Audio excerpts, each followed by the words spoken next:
Olá, tudo bem? Você vai assistir agora uma de nossas ministrações. Antes, queria pedir a você, dá um like nesse vídeo, se inscreve no nosso canal, ative as notificações e assim você fica por dentro de tudo que acontece aqui na Sião.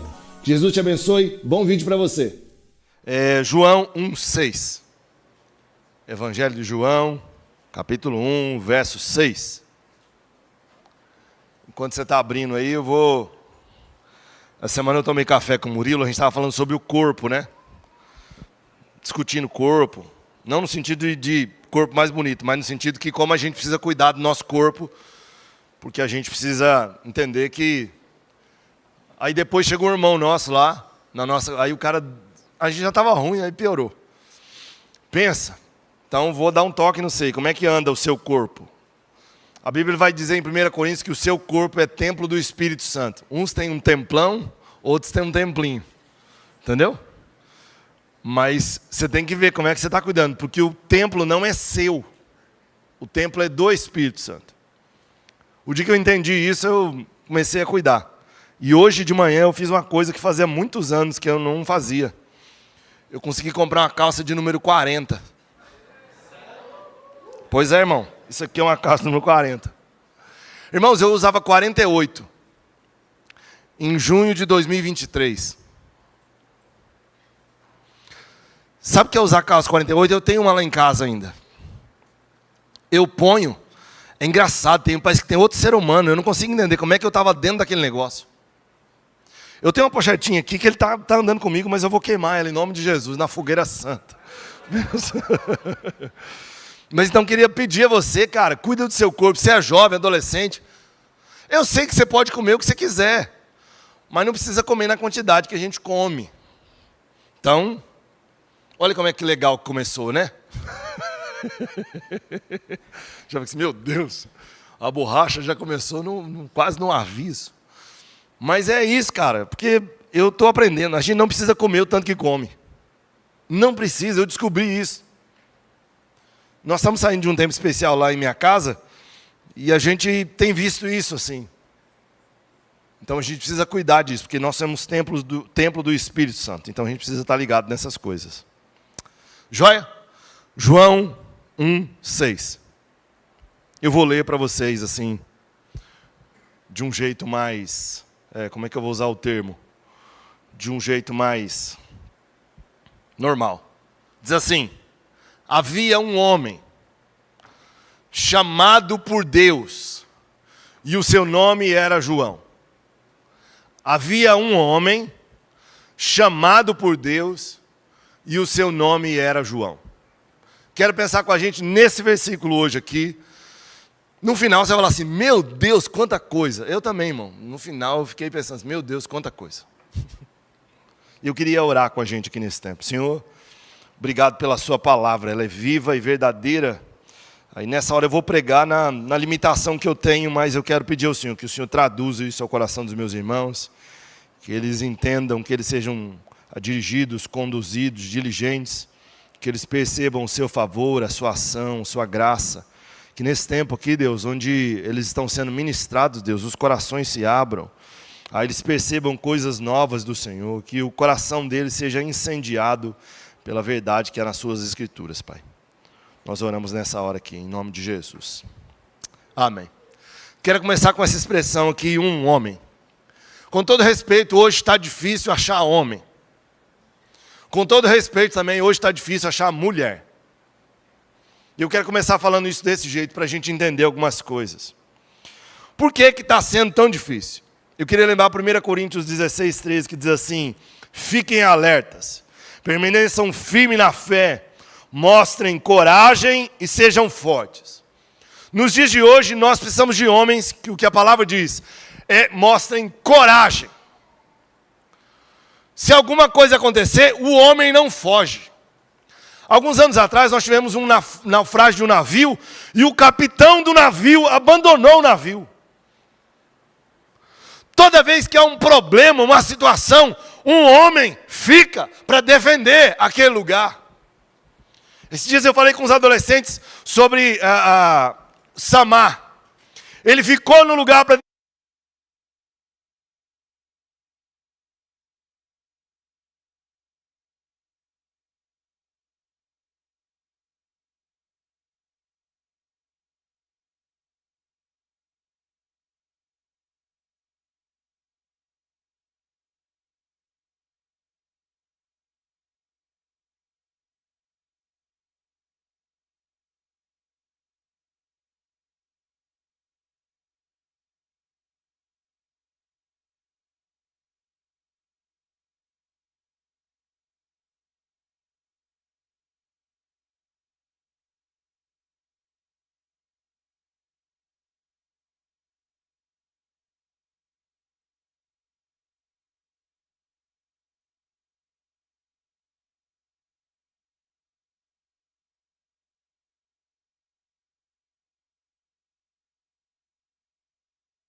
no podcast, você acha que você se torna homem depois da sua primeira relação sexual.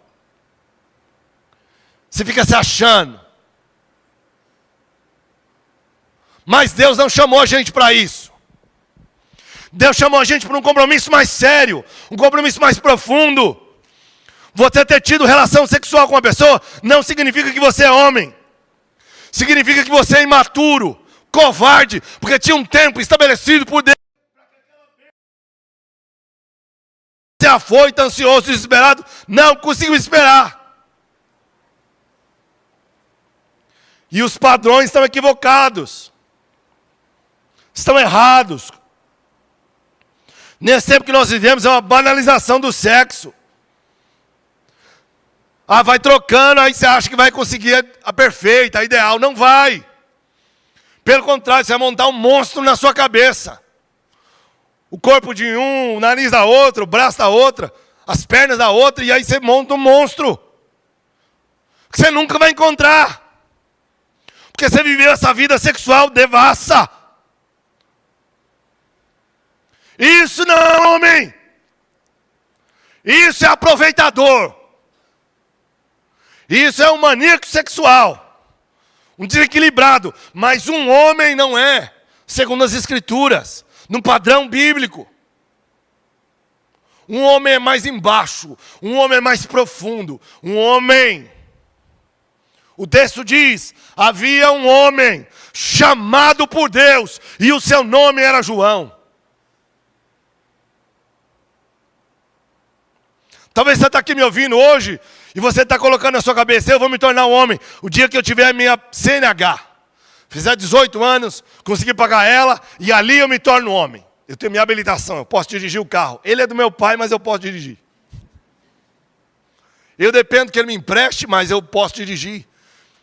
É na padaria comprar um pão, mas eu posso dirigir. Talvez você está aqui hoje me ouvindo. Ah, quando eu acabo o ensino médio, eu vou prestar um vestibular. E aí, quando eu sou aprovado e tal, eu estufo o peito, estou voando. Talvez você ache que ali você se torna um homem. Talvez você ache que se torna um homem quando você tem o primeiro salário. Eu não sei como é que foi o seu primeiro salário. O meu primeiro salário, eu ganhei com 12 anos de idade. E eu me lembro que aquele salário custava R$35. Você não vai lembrar disso, mas faz muito tempo. Eu comprei um X-salada. E eu me achei assim. Uau! Eu não sei o que você fez com o seu primeiro salário. Mas possivelmente o primeiro salário, a gente faz umas idiotices. Que a gente nunca viu dinheiro assim. Alguém chega e entrega para a gente. Nós trabalhamos um mês, feito né? E aí a pessoa entrega lá o encarregado, supervisor, financeiro, sei lá, entrega um salário na sua mão. Aí você vai falar assim, uau, cara, geralmente a gente gasta em 2 dias. Tem 28 dias para viver, a gente é só o anjo para cuidar da gente. Se eu perguntar aqui, com que você gastou o seu primeiro salário? Possivelmente com um monte de bobeira. Bala, um chiclete diferente, umas coisas, nossa, velho. Dá até vergonha de falar. Talvez você está aqui hoje achando que quando você fizer 18 anos, você se torna homem. Não, eu tenho 18 anos. Se eu fizer uma cagada, eu vou ser preso. Geralmente os mais velhos põem, cuidado que agora você pode ser preso, já põe uma pressão na gente. Não, agora eu vou servir o tiro de guerra, o serviço militar. Vou acordar 4 horas da manhã, fardadinho, cruzar essa avenida aqui até chegar no tiro de guerra. O olho cheio de remela, não sabe nem como é que chegou lá. Aquela bicicletinha. De madrugada. Imagina isso. Fico pensando nessas coisas. Mas eu queria que a gente olhasse para a palavra. Olhasse para ela. 1 Coríntios 13:11 diz assim: quando eu era menino, eu falava como menino, eu sentia como menino, eu pensava como menino. Quando eu cheguei a ser homem, eu desisti das coisas próprias de ser menino. O texto está dizendo que ele deixou para trás. Ele abandonou. Ele deixou no passado e caminhou para frente, avançou. Quando você se torna homem, com todo respeito, você não tem como mais ficar jogando videogame de madrugada, velho. Você fica jogando videogame de madrugada, você acorda cedo um trapo, podre. Chega no seu trabalho, no que você faz da vida, num colégio, na faculdade, sei lá o que você está fazendo da vida. Aí você chega lá assim, estou morrendo. Eu cansei de ir para a porta de colégio de manhã cedo. E eu costumo brincar com os adolescentes. É assim, ó, é o texto bíblico. E como a ovelha muda foi levada ao matadouro. O cara morrendo, não sabe como é que ele chegou ali? A mochila embaixo da bunda. Eu não sei porque que a mochila vai lá. Tem material de o ano inteiro, não podia ter tirado. Mas ele esqueceu, porque ele, né, tá passado. E aí o portão tá lá olhando assim. E aquela bolsa assim na bunda. Meu Deus do céu! Não dá para viver assim quando você é homem. Quando você é homem, tem filho, a criança no meio da madrugada, ela acorda, ela chora. Geralmente é duas coisas, ou ela encheu a fralda, ou ela quer mamar, ou ela quer a mãe ou o pai, um dos dois. Graças a Deus, Deus abençoa a mãe, então a mãe pode dar uns negócios para o filho. Aleluia. Mas tem hora que você tem que ficar na intercessão. Essa pessoa que estava tão passada um dia, ela deu de mamar para a criança e botou embaixo da cama. Tanto cansaço. E daqui a pouco de uma hora, se ela acordou, a criança chorando de novo, ela, cadê essa criança? Caçou no berço. Gente, raptaram a criança e a criança chorando. Quando ela foi ver, estava no chão, embaixo da cama. Pensa num desespero. Quando você é mais velho e tem filho, você acorda no meio da madrugada com aquele bafinho na sua cara. A minha filha outro dia acordou no meio da madrugada e ela botou a cara da minha esposa e falou assim, mamãe, 4 horas da manhã, Jesus, já acordei, papai, sorrindo, querendo brincar, 4 horas da manhã.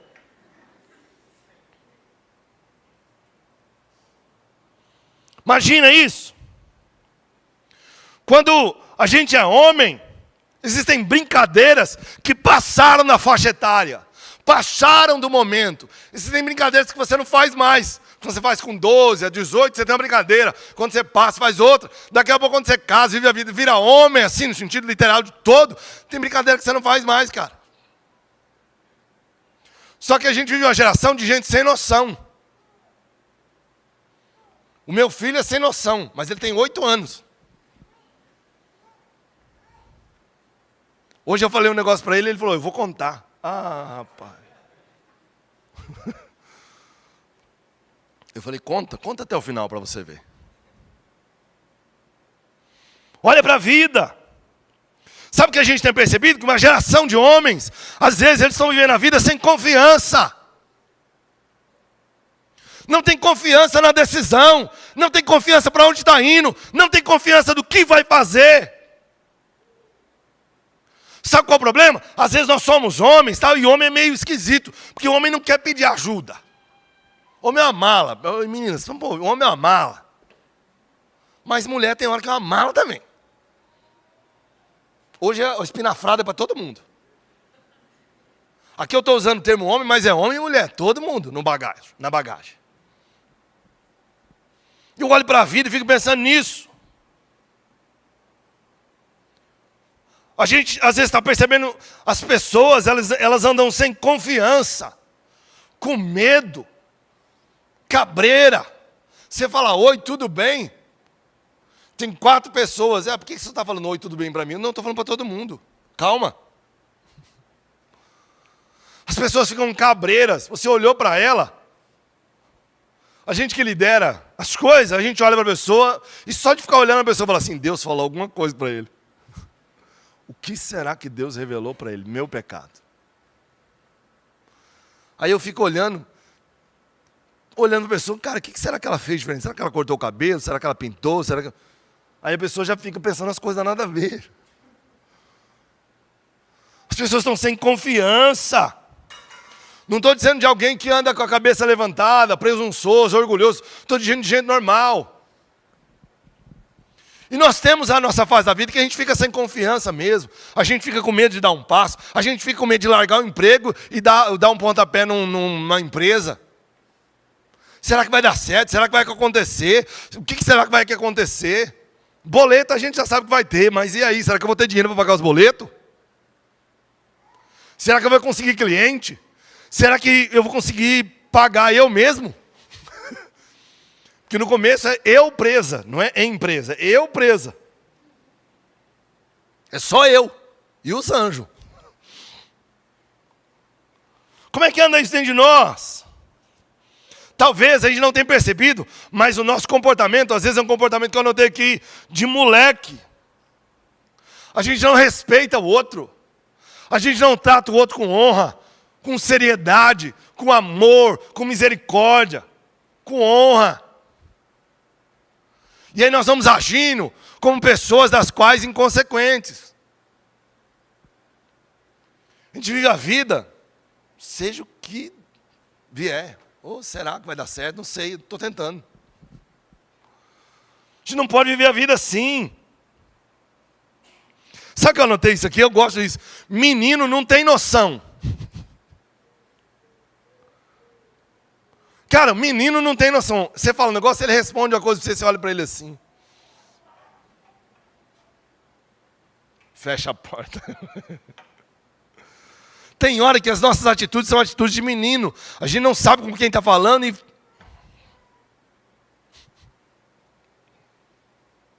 Precisamos disso, gente. Sabe o que eu descobri? Que a gente, quando é homem, tem coisa que nós precisamos fazer. Ninguém vai fazer, um anjo não desce do céu, o pastor não vem fazer no meu lugar, o Murilo não sai lá da empresa dele e vai fazer isso para mim. Eu preciso assumir o meu ponto, o meu lugar, o meu local, e eu preciso fazer. Isso diferencia você de um homem para um menino. Tem coisa lá na empresa do Léo de edição que ele precisa fazer. Se eu vou lá, irmão, eu vou trabalhar ele. Falei, Léo, dá licença que eu vou editar aqui os bagulho. Ele vai começar a rir.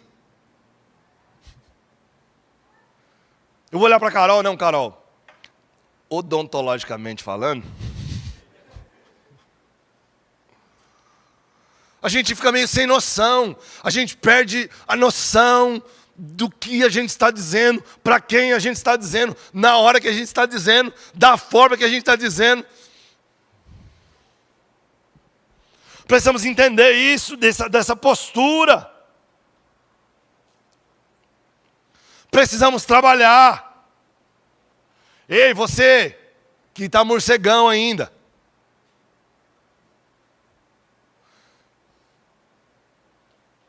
Cara, para de ficar como vampiro, sugando seu pai e sua mãe. Para de querer ficar as coisas. Ai, mãe, eu quero um tênis da Nike. Dunk. Original ainda. Pode ser nem da Shopee. 30 leal. Não pode. Quando é que você vai pôr a mão nas coisas, vai fazer as coisas? É sua responsabilidade. Você já é um homem, você já é uma mulher. Tem coisa que você pode fazer. Ah, mas eu sou adolescente. Não, você pode fazer. Se a gente já comete pecado, por que a gente não pode fazer alguma coisa? Precisamos aprender a viver desse jeito.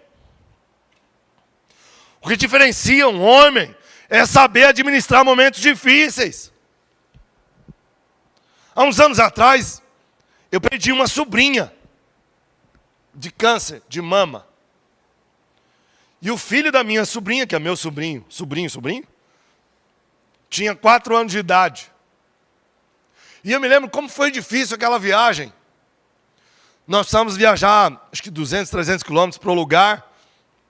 E como foi difícil, parece que a gente andava 100 e voltava 50. Não chegava. E aí você chegava, vê aquela pessoa num caixão, vê a criança correndo sem entender que daqui a pouco ele vai pôr a mãe, vai fechar aquele caixão e ele vai baixar e nunca mais ele vai ver a mãe.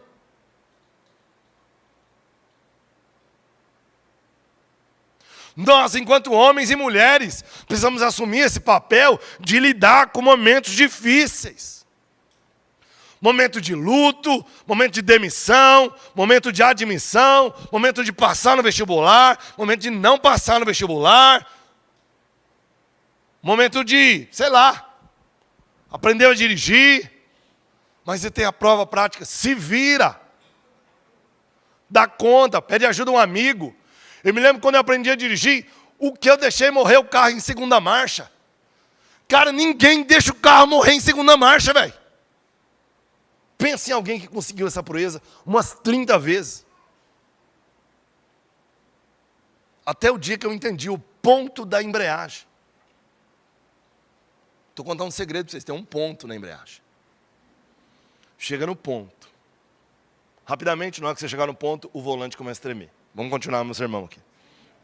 Tá? Pensa nisso. O homem, ele fica, eu anotei isso aqui para não esquecer para minha cabeça, na linha de batalha, é o homem que defende.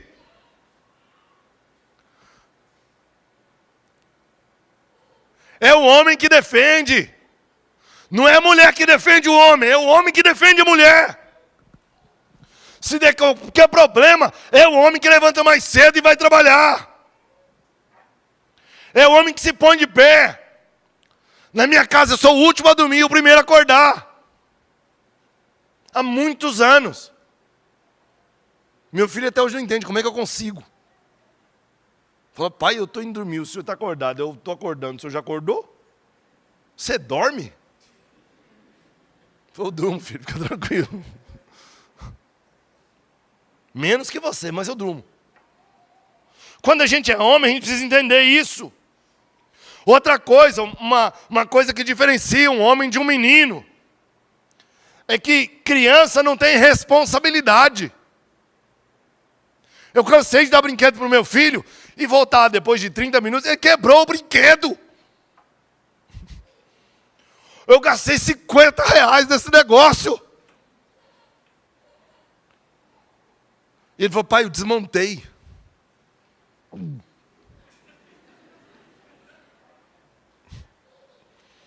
Criança não tem responsabilidade. O Timóteo está ali, ele vai tocar o terror. Ele não tem responsabilidade.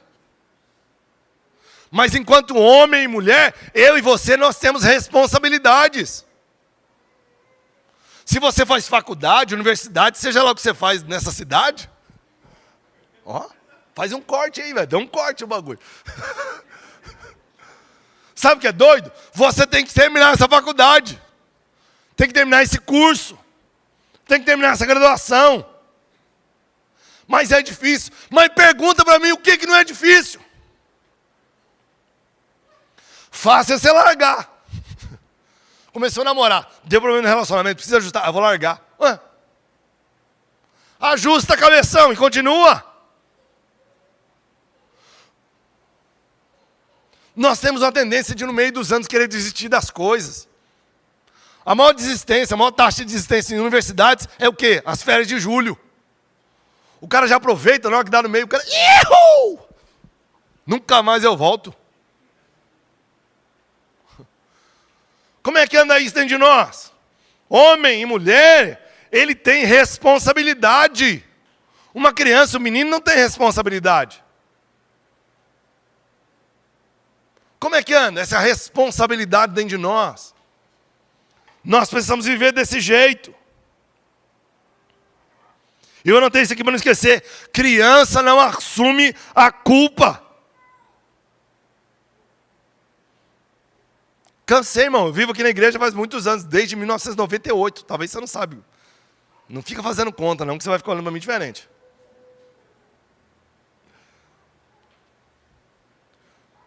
Criança não assume a culpa. Não assume. Ai, nem vi que fui eu. Sabe igual Adão? A ideia ali de Adão, ele tinha que lavrar Eva, ele tinha que tirar o melhor da terra, tinha que tirar o melhor dela. Na hora que Eva, peca, e aí Deus chama ele para o contato, porque Deus chama o homem. Deus não vai chamar a mulher para conversar. Deus vai chamar o homem. Talvez isso se perdeu nos dias de hoje. Mas Deus vai chamar um homem e falou, cara, resolve. O que é, velho? E aí ele fala assim, a mulher que tu me deste.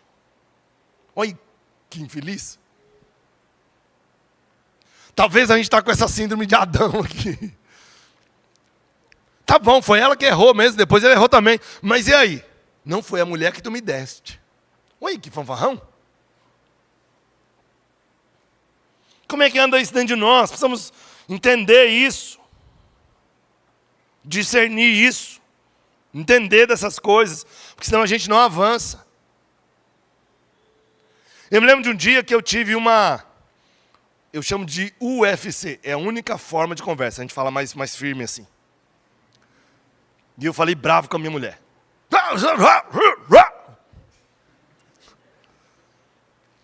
E saí do quarto, véio. Fui para a sala, sentei no sofá. 3 horas da manhã. Bicudo. Essa mulher que o senhor me deu é ruim. E comecei ali. Chiar. E eu nunca me esqueci daquele irmão. Tem um jardim de inverno na minha sala. O senhor desceu naquele lugar ali. E o senhor falou assim, cala a sua boca. Não precisa falar desse jeito, né, Deus? Volta lá dentro e pede perdão para ela. Mas ela errou. E aí eu quero justificar. Deus falou assim, eu não quero saber. Você precisa arrumar, cara. Aprende a arrumar. Irmão, voltei lá para dentro. Falei, amor. Primeira coisa, ela falou, agora é amor, né?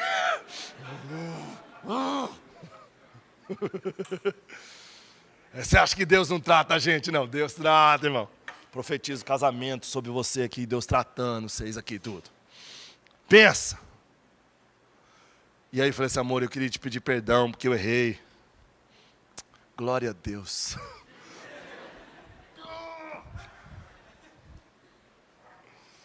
Pensa. Você não acha que a gente está pregando, nós somos um anjo não, viu? A gente precisa aprender isso, irmão. Pedir perdão, assumir a culpa, assumir as coisas. A segunda coisa que o texto diz, está dizendo assim, o nome dele era João. E ele era chamado por Deus. Sabe o que eu estou aprendendo com isso aqui? Eu anotei isso aqui para não esquecer, gente. Sabe o que é maravilhoso? Que Jesus é alguém que ele assume a culpa. Nós tínhamos uma culpa, uma dívida, um escrito de dívida. E ele vem no nosso lugar, ele assume nosso boleto e fala assim, quanto é o valor? Eu pago. Eu pago. O que a Rebeca estiver devendo aí na cantina, eu pago. Se ela pegou um Ruffles, aqueles Ruffles grandes que é R$50, eu pago. O que o Felipe Neves consumir de tubaína, eu pago.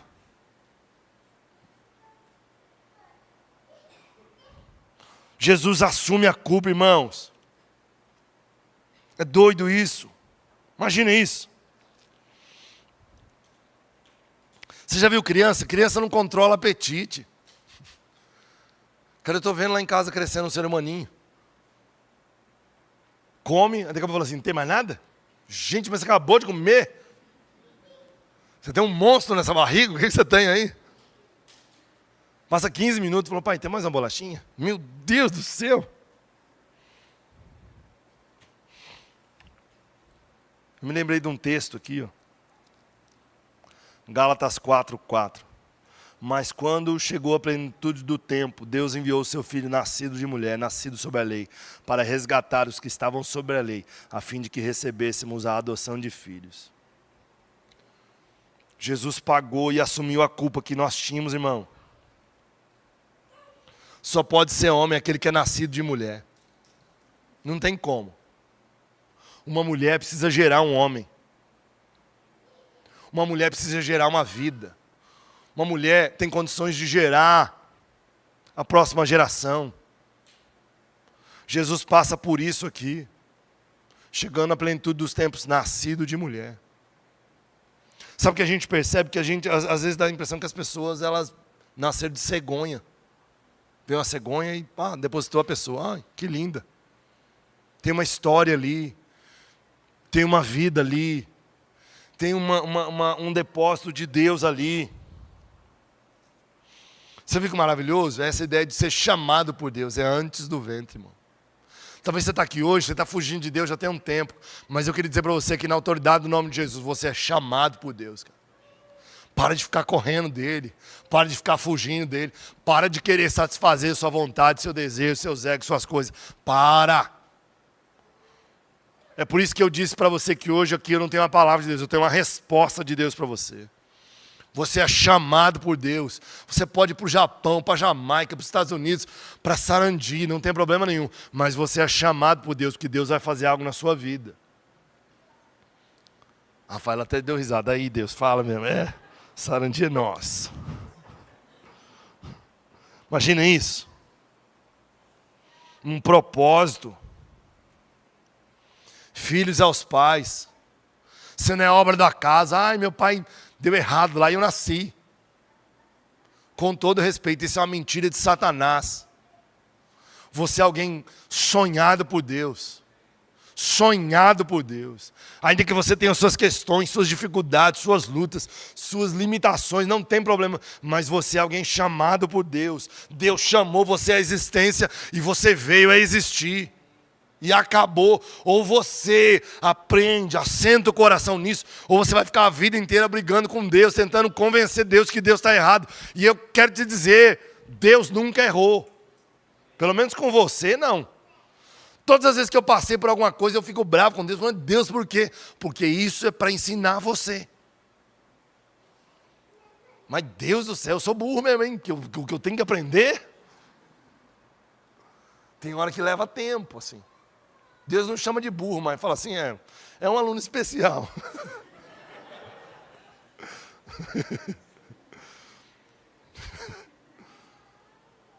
E não fica se achando também, nem que você é aluno especial também. Imagina isso. Eu anotei isso aqui, um território. Essa ideia de você preparar um caminho, cara. Preparar um caminho para o Senhor, para a ação dEle, para a bênção dEle, para o cuidado dEle, para a visitação dEle. A gente precisa aprender essas coisas. Eu queria ler um texto aqui, Mateus 11, 12. Diz assim, desde os dias de João Batista até agora, o reino de Deus é tomado por força. E os que usam de força se apoderam dele. Sabe qual é o nosso problema, irmãos? O reino de Deus é tomado à força. O reino de Deus não é conquistado só na contemplação. O reino de Deus é conquistado na batalha. O reino de Deus é conquistado em oração. O reino de Deus é conquistado, você conquista um território, outro território, outro território. Quando você olha as histórias bíblicas do Antigo Testamento, eles precisam conquistar o território. Nós precisamos aprender a viver desse jeito aqui. O reino de Deus é tomado à força. Você tem que conquistar. A única coisa que cai do céu é chuva.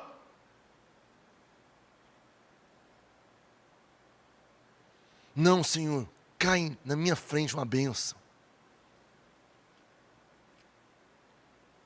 Eu gosto de pensar nisso. Você quer fazer medicina, mas quantas horas por dia você estuda? Eu estudo 2 horas. Sim, vai ser médico mesmo. Só não conta para ele. Imagina isso. Sabe o que eu aprendi? Que nessa ideia aqui de ser chamado por Deus, Deus vai usar os maduros. E os maduros não tem a ver com a idade. Eu tenho 41 anos, eu sei que não parece. Aleluia. Tem uns que rodou com o pneu murcho, eu brinco assim. Ou sem óleo. Mas sabe o que é mais interessante? Não tem a ver com a idade cronológica, porque tem gente com 18 que é bem maduro. Mas tem gente com 18, irmão do céu, afasta. Mas tem gente também com 40 anos que já deveria estar no outro tempo da vida, mas está parecendo um adolescente. A diferença é que casou. E aí a mulher que fica doida.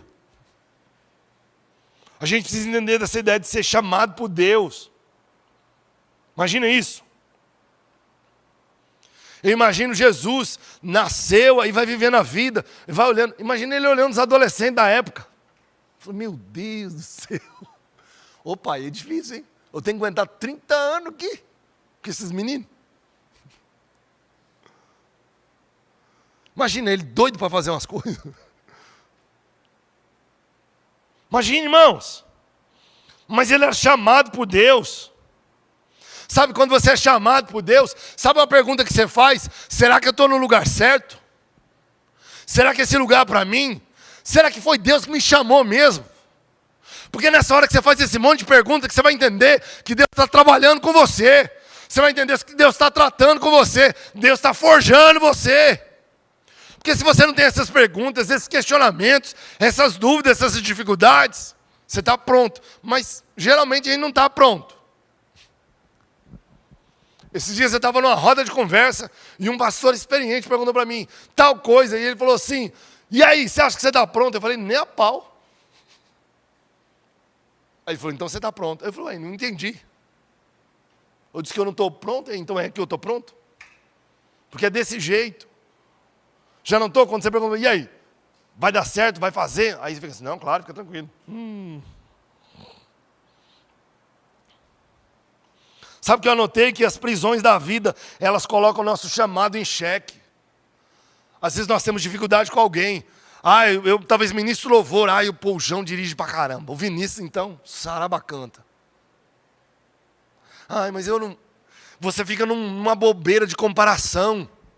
Você vem aqui no culto e fala assim, cara, o Murilo prega palavras escalafobéticas. Depois você procura o que é isso. Eu lembro quando nós recebemos o pastor Gilberto Araújo aqui, eu lembro que eu falei para ele assim, ele é fenomenológico. Aí você fica assim, nossa, cara, é muito profundo, eu nunca vou conseguir pregar. Quem disse, meu? Deus chamou você, do seu jeito, da sua maneira, a sua individualidade, o seu jeitão. Eu sou mais expansivão, eu sou meio doido. Tem gente que é mais tranquilo, olha para mim e fala assim, cara, você é muito doido esse cara aí. Está tudo bem. A gente precisa entender que nós somos chamados por Deus e essas prisões que às vezes nós carregamos, nós andamos, vão prendendo a gente da gente viver o melhor que Deus tem para nós. Deus chamou você, ou você assenta o coração e entende isso, e descansa nele, ou você vai ficar a vida inteira brigando com Deus, achando que ele errou.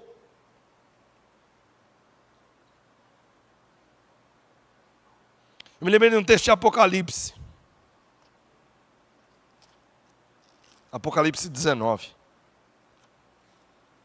João está na ilha de Patmos. 19:9 diz assim, então o anjo me disse, escreva bem-aventurado aqueles que são chamados à ceia das bodas do Cordeiro. E acrescentou, são estas as verdadeiras palavras de Deus. Eu prostrei-me diante dos seus pés para adorá-lo. O anjo, porém, disse, não faça isso. Sou um servo de Deus, assim como são você, e os seus irmãos que guardam o testemunho de Jesus. Adore a Deus, pois o testemunho de Jesus é o espírito da profecia. Nós estamos vivendo a vida, irmãos, e talvez nós não estamos entendendo quem é o Senhor. O que o Senhor chamou a gente para fazer. A pergunta dessa noite é o que o Senhor chamou você para fazer. A pergunta nessa noite aqui para nós é isso. Jesus está olhando para nós e dizendo assim, cara, para o que eu chamei você? Talvez você está aqui hoje, você está fazendo direito, vai se tornar um advogado, um promotor, uma juíza. Deus chamou você para exercer essa função lá nesse lugar. Então seja canal de Deus lá nesse lugar. Seja boca de Deus nesse lugar. Não sei se você é dentista, sei lá, jogador de futebol. Faça gols e dê glória a Deus. Sabe qual é o nosso problema? Nós nascemos e fomos chamados para Deus para glorificar o Senhor. E aí a gente fica achando que a gente tem que estar dentro da igreja. Se a gente não estiver dentro da igreja, nós não glorificamos o Senhor. Aonde você estiver, você glorifica o Senhor. É só abrir a sua boca. Isso é maravilhoso. Quando você está no lugar, você dá um glória a Deus. Primeiro que você é um estranho, você é um monstro. Que as pessoas ficam assim. Glória a Deus, do nada. Do nada para você, que você não ouviu a voz que falou comigo. Aí você já começa. Do nada para você que não conhece Ele. E cadê Ele? Ele está aqui, dentro de mim. Quer que ele passe para você? O cara fica até cabreiro assim, ó. Recebe agora aí, meu filho. Já. Precisamos ser assim. Deus nos deu criatividade, irmãos. Deus nos chamou e nos deu criatividade. Essa semana o pastor José mostrou legal. Os caras criaram um bloco de carnaval em Belo Horizonte. Aí o nome do bloco de carnaval que eles vão andar lá na avenida e cantar sobre Jesus. 99 não é 100. A gente estava rindo, falando assim, rapaz, é mesmo, 99 não é 100. Ué, por que 99 não é 100? É porque falta você. Vem pra cá. Já, pá. Toma. 99 não é 100. Imaginando que vem a gente indo para a avenida de Maringá. 99 não é 100. 101 não é 100. Sei lá, deixa Deus usar a sua vida. A gente sair dessas paredes aqui, o cara fala assim, esse povo é doido. É doido mesmo, doido porque entendeu quem é chamado por Deus. Para fazer as coisas, fazer o que Deus chamou você para fazer. Sabe o que é mais maravilhoso? Que quando eu vejo essa história, eu olho Jesus olhando para nós. Jesus se compadece das nossas, sabe, das coisas que a gente faz. Dos deslizes, dos erros, das bobeiras, dos vacilos. Pense em alguém que está olhando para nós assim, errou, mas vai andar comigo de novo. Jesus não é alguém que quando você peca e erra, ele fala assim, não, pode ir embora. Pelo contrário, o texto de Hebreus diz assim, Jesus é o mesmo ontem, hoje e eternamente. Nós mudamos, nós vacilamos, nós alteramos, nós oscilamos. Tem dia que a gente quer orar, tem gente que não quer saber de oração. Tem dia que a gente lê a Bíblia, devocional. Tem dia que a gente não. Não. Mas pense em alguém que é o mesmo. Maravilhoso. E ele está olhando para nós e diz assim, ei, vocês são chamados por Deus. Ei, Vetor e Eleven, Sião, Maringá, vocês são chamados por Deus para viverem coisas novas. Vivam! O Messias está dizendo isso para nós aqui nessa noite. E a última coisa para a gente fechar nessa noite, eu não vou pedir para você ficar de pé, porque vai demorar um pouquinho. Diz assim, o seu nome era João. Eu vou dizer 1, 2, 3, aí você vai dizer o seu nome. O seu nome, não é o meu nome. Você entendeu? 1, 2, 3. O ensaio foi ruim pra caramba. Mas vamos de novo. Porque aí você acorda, dá uma acordada. 1, 2, 3. Vamos de novo, porque tem gente dormindo. 1, 2, 3. Aí, ó, tá vendo? Ressuscitou Jesus, aleluia! Sabe o que é maravilhoso entender isso? Porque foi Deus quem escolheu esse nome. Sabia quem ele era. Toda vez que ele ouvia o nome João, ele sabe quem ele é. Filho da mãe dele, filho do pai dele, da onde ele saiu, qual era a condição financeira, o que ele vivia, o que ele tinha, a região que ele morava. Ele sabia todas as vezes que ele ouvia o nome dele. E é por isso que o nome é tão importante, quando você declara o nome sobre alguém. O nome do meu filho é Benjamin, filho da felicidade, filho da mão direita. Você olha para ele, ele está rindo. Está rindo do quê? Não sei, está rindo. A gente precisa entender isso. Colocar o coração no Senhor. Eu tenho um nome. E o seu nome foi dado por Deus. Ainda que Deus tenha soprado no ouvido do pai e da mãe, mas foi de Deus para você. Mas eu não gosto que tem Y. É que Deus deu mais criatividade para os seus pais. Meu nome é Everton, com H e com W. Primeiro que toda vez que eu vejo o meu nome, assim, era pobre. Pobre tem a mania de inventar as coisas. Pensa numa coisa, que botar uns K, uns Y, uns J, uns W pro meio. Segunda coisa, quis inventar. Mas independente do seu nome ter Y ou não, foi dado por Deus. Deus deu o seu nome, Deus deu uma identidade para você. Toda vez que você estiver num ambiente e alguém soprar o seu nome, Leonardo, você vai saber que é você. Pode ter outro no meio. Mas você vai saber que é você, você vai, opa, aí comigo. Isso precisa estar dentro de nós. Isso precisa estar aliançado dentro de nós. O nome da gente diz isso. O eu te dei um nome, é o Senhor falando, eu te dei um nome, cara. Aonde você for, você vai carregar esse nome. Eu me lembrei de um texto de Apocalipse 2, fala sobre o nome. Está dizendo assim, quem tem ouvidos, ouça o que o Espírito diz às igrejas. Ao vencedor eu darei do maná, escondido, e uma pedra branca, no qual está escrito um novo nome, que ninguém conhece, a não ser aquele que o recebe. Deus está te dando um novo nome quando Ele encontrar você.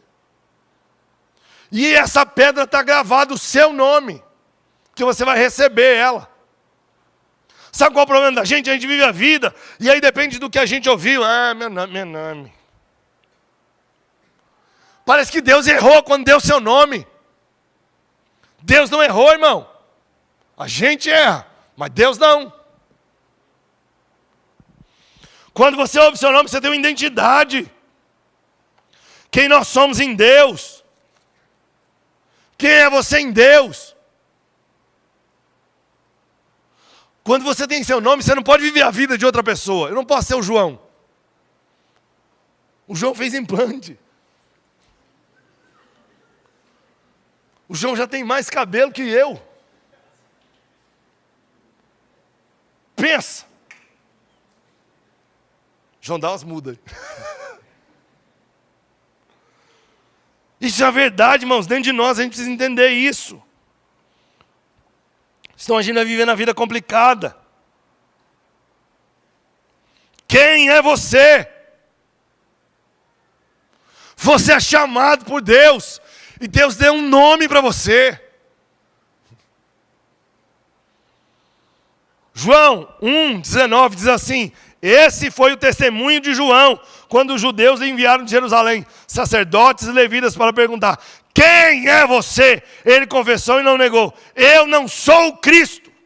Diante disso lhe perguntaram, quem é você então? Você é Elias? E ele disse, eu não sou. Então perguntaram, não sou.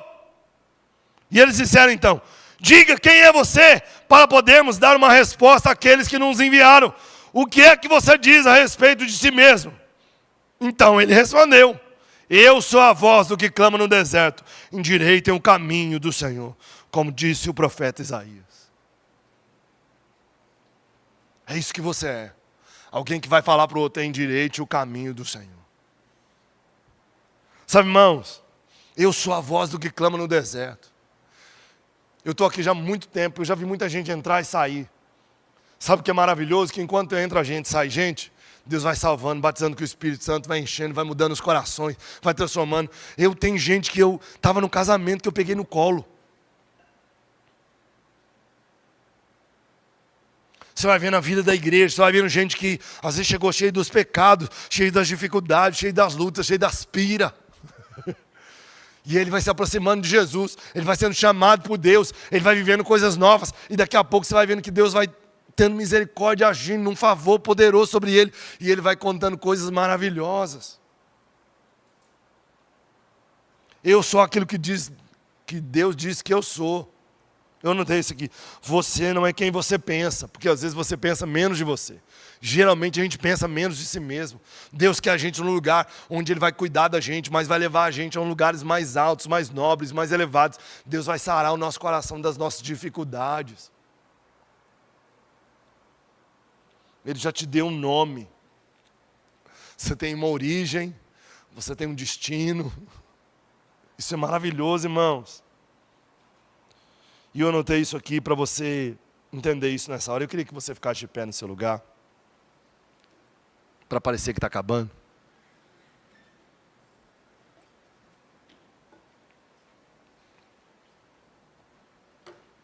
Pedi para a banda vir aqui. Eu queria que você não se movimentasse aí no seu lugar. Acalmasse seu coração.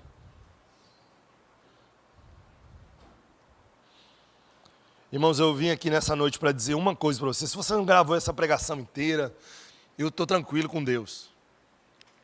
Mas eu tenho uma palavra de Deus para você, para encerrar esse tempo aqui, e é uma pergunta. Faça aquilo que você foi criado para fazer. Cara, para de ficar dando migué, velho. Para de ficar dando migué. Cara, pensa em alguém que está olhando o potencial que ele pôs dentro de você e está dizendo assim, cara, por que esse cara não rompe? Por que essa mulher não rompe? Por que ela não avança? Por que ela está nesse ciclo de pecado? Por que ela já não está na outra fase da vida e ela está patinando aqui?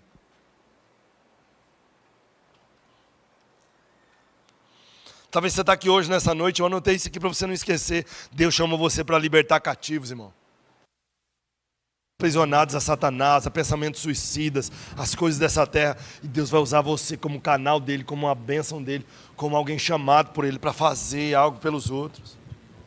Talvez você está aqui hoje, nessa noite, e Deus chamou você para pregar o evangelho do reino nessa terra para as pessoas, mostrar com poder e autoridade. E a gente fica no migué. Nós estamos num sábado de carnaval, irmão, que tem um monte de jovem, adolescente, se perdendo, se prostituindo, um monte de menina engravidando, e daqui a 9 meses ela vai ver o resultado, literalmente. Porque ela não se cuidou, ela não conheceu o Senhor, ela não deixou e não se permitiu entender que ela foi chamada por Deus para ver coisas maravilhosas, e ela está presa aos pecados dessa terra, a essas coisas terríveis que vão entrando pelas vidas das pessoas. Eu estou aqui para dizer para você que hoje é o ano aceitável do Senhor. Talvez você está aqui hoje e nunca entregou a sua vida para Jesus. Talvez você está aqui hoje e nunca fez uma oração de confissão, dizer, Senhor, eu estou lutando com as minhas forças já faz tanto tempo. Hoje é um dia que você pode entregar a sua vida ao Senhor. Eu anotei isso aqui, hoje é um dia que você pode se arrepender. Hoje é um dia que você pode colocar as coisas nas mãos de Deus. Irmãos, o quanto eu lutei com Deus algumas coisas da minha vida, o quanto eu me cansei, o quanto eu me fadiguei, o quanto eu gastei a minha vida fazendo coisas na força do meu braço, até um dia que eu entendi que o Senhor falou assim, cara, me entrega. E eu pude ir a lugares que eu jamais sonhei. E eu vou a lugares que eu jamais imaginei. Eu recebo convites que eu jamais imaginei. Porque um dia eu decidi pôr a minha vida nas mãos do Senhor. E eu disse, Senhor, eu sou um homem chamado pelo Senhor. Assim como os meus irmãos e as minhas irmãs. Hoje aqui nessa noite eu quero dizer isso para você. Cara, Deus chamou você para fazer a diferença nessa cidade. Para de ficar com vergonha, o que vão dizer de mim, o que vão pensar de mim, os meus amigos, as minhas amigas. Se você ficar pensando nos outros, você nunca vai fazer aquilo que Deus chamou você para fazer. Nunca. Porque é Deus quem aprova você, não é os outros. Se eu fosse depender da opinião de algumas pessoas, eu jamais pregaria. Eu não tenho os perfis dos pregadores. Eu até estou magrinho, mas... Mas eu queria dizer para você, e eu tenho um apelo de Jesus para nós nessa noite. Talvez você está aqui hoje, e você quer entregar a sua vida para Jesus, está tudo bem. Você quer entregar a sua vida para Jesus hoje, quer começar uma nova vida, quer deixar Ele conduzir a sua vida, seu coração, suas coisas. Mas daqui a pouco eu quero fazer um outro apelo para nós. É talvez você que às vezes nunca entendeu qual é o seu chamado por Deus. O que Deus chamou você para fazer? Você tem uma confusão na sua cabeça. Hoje é um dia de você vir aqui à frente e falar, Senhor, o que o Senhor me chamou? Para que eu nasci? E perguntar para Ele responder você mais fácil. Eu acho que é mais rápido. Acho que é melhor. Muito obrigado por ter assistido o nosso vídeo. Espero que esse vídeo tenha abençoado sua vida e, se possível, compartilhe ele com o máximo possível de pessoas. Jesus te abençoe.